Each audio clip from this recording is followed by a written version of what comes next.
Supreme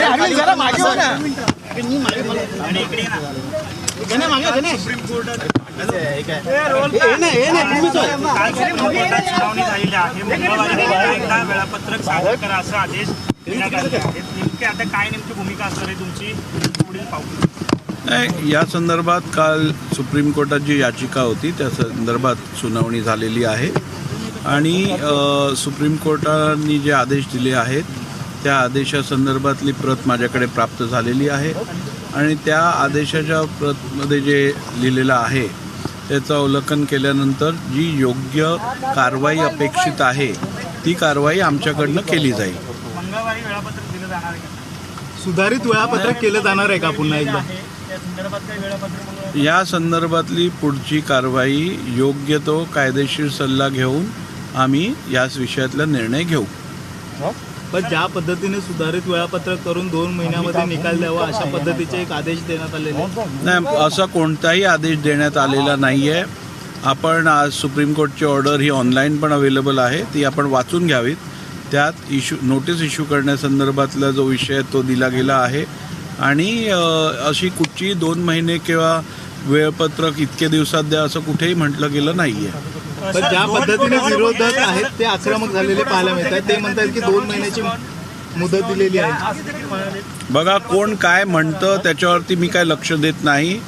सर्वोच्च न्यायालयाच्या आदेशात जे लिहिलेलं आहे त्याच्याबद्दल मी दखल घेतो आणि त्या अनुषंगाने कारवाई करण्यासंदर्भातला कायदेशीर सल्ला मी घेत आहे. परंतु आज जी प्रत माझ्या हाती आहे आणि ऑनलाईन पण जी अवेलेबल आहे ती तुम्ही वाचून पहा. त्यात कुठेही कोर्टाने जे काय वृत्तपत्रात वाचण्यात येत आहे किंवा इतर काय टीका टिप्पणी होत आहे हे कुठेही कोर्टाने आपल्या आदेशामध्ये याचा उल्लेख केलेला नाही आहे. त्यामुळे ज्या गोष्टींचा आदेशांमध्ये उल्लेख केला नाही आहे त्या गोष्टींबद्दल मी दखल घेणं अपेक्षित योग्य समजत नाही. सर, 2 संस्थांमधला कुठेतरी वाद आता समोर दिसताना पाहायला मिळतो. कारण मी यापूर्वी आपल्याला सांगितल्याप्रमाणे आपल्या संविधानात न्यायमंडळ म्हणजे ज्युडिशरी, विधिमंडळ म्हणजे लेजिस्लेचर आणि आपलं कार्यकारी मंडळ म्हणजेच एक्झिक्युटिव्ह या तिघांनाही समान स्थान दिलेलं आहे. कोणाचंही कोणावर सुप्रिटेंडन्स नाही आहे आणि असं असताना कोर्टाचा आदर ठेवणं किंवा संविधानातनं निर्माण झालेल्या इतर एजन्सीजचा आदर ठेवणं हे प्रत्येकाचं कर्तव्य आहे. ज्या व्यक्तीला संसदीय लोकशाहीवरती विश्वास आहे, ज्याचा लोकशाहीमध्ये स्टेक आहे, तो निश्चितपणे संविधानाने निर्माण केलेल्या या एजन्सीजचा मान राखेल आणि संविधानावर माझा पूर्ण विश्वास असल्यामुळे कोर्टाने दिलेल्या ऑर्डरचा आणि कोर्टाचा मान राखणं हे माझं कर्तव्य आहे आणि ते मी पार पाडणार.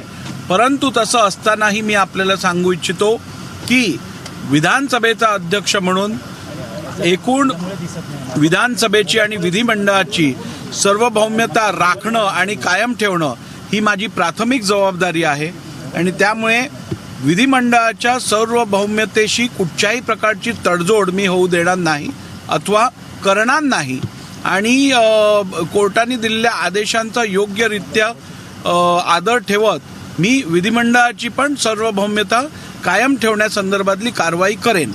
आज आपल्या सर्वांना माहिती आहे की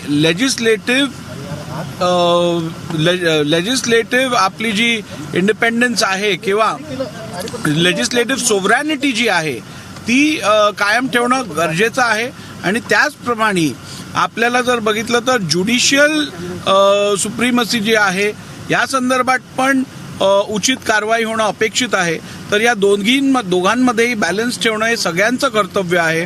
प्रत्येक संविधानिक संस्थेनी एकमेकांचा मान राखतच काम करणं अपेक्षित आहे आणि मला खात्री आहे की आपल्याकडे व्हायब्रंट ज्युडिशरी आहे, आपल्याकडे अत्यंत चांगले ज्युडिशियल प्रेसिडेंट्स आहेत आणि ह्याचा मान राखला जाईल. ठाकरे गटाचे नेते तुमच्यावरती आरोप करत आहेत. काही नेते संजय राऊत म्हणतात की अध्यक्षांना आयसीयूत जाण्याची वेळ आली आहे.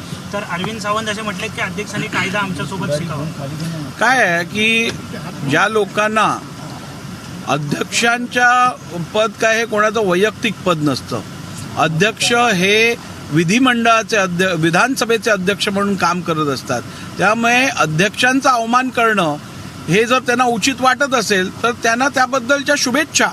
मी आपल्याला सांगितल्याप्रमाणे की आरोप करणारे अनेक लोक असतात. आरोप केले जातात हे कदाचित न्याय प्रक्रियेवरती प्रभाव टाकण्यासाठी केले जात असतात. पण मी आपल्याला सांगितल्याप्रमाणे अशा सगळ्या गोष्टींनी मी काय प्रभावित होत नाही आणि अशा गोष्टींना उत्तर देणं पण मला आवश्यक वाटत नाही.